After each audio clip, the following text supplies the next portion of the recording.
Hi, welcome. Does your child know the letters of the alphabet?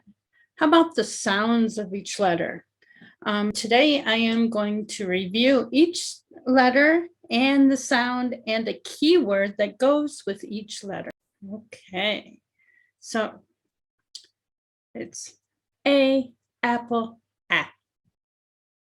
C, cat, K. D, dog, D. I, itch. J, jet, J. K, N, nose, N. O, octopus, ah. P, pig, P. Q, R, rabbit, R. W, wagon, W. X, box, X.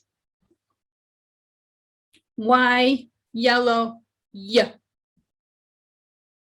Z, zebra, Z.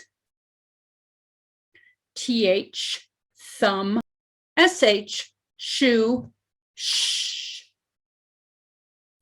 WH, whale, W. Thank you. And you can purchase these cards at the Simply Reading Resources shop on Etsy. And each sound of the letters of the alphabet needs to be short and crisp. Don't let your child go ba or k, ka, or da. Put the A. I hear that all the time. Make it short and crisp. There are other sounds of each letter. There are actually 26 letters in the alphabet and 44 sounds. That's why the English language is so difficult to learn. The letters of the alphabet. Thank you. See you soon.